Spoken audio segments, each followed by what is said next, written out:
আল্লাহকে ভয় করো। ইত্তাকুল্লাহ, ইত্তাকুল্লাহ, ইত্তাকুল্লাহ। ওহে মুসলিম, তোমাকে আল্লাহর সামনে দাঁড়াতে হবে।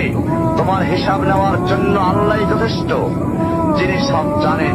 তুমি যা গোপন করো ও প্রকাশ করো।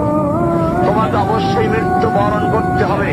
যখন তুমি দুনিয়ার সব কিছু ছেড়ে চলে যাবে, শুধু তুমি আখিরাতের জন্য যা সঞ্চয় করেছ তা নিয়ে সাবধান হও তোমার শেষ আমলের ব্যাপারে। তুমি জানো না কখন তোমার শেষ মুহূর্ত। তুমি কি প্রস্তুত মৃত্যুর জন্য? তুমি কি প্রস্তুত কবরের সওয়াল জবাবের জন্য?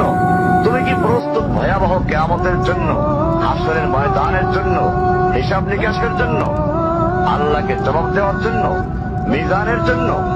তুমি কি প্রস্তুত চুলের চাইতে সূক্ষ্ম, তরবারির চাইতে ধারালো পুল সিরাতকে পাড়ি দেওয়ার জন্য? ভয়ঙ্কর তুমি জাহান্নামের ভয়ঙ্কর আযাব থেকে আত্মরক্ষার জন্য কাজ করছো তো?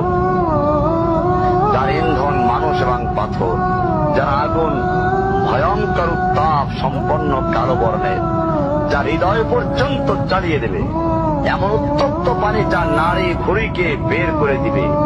রয়েছে খাবারের হিসাবে জাক্কুম ও গলিত পুঁজ।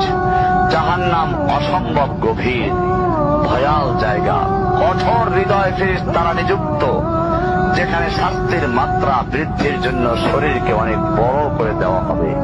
চামড়াগুলো চলে যাবে, বের হতে চাইবে, বের হতে পারবে না।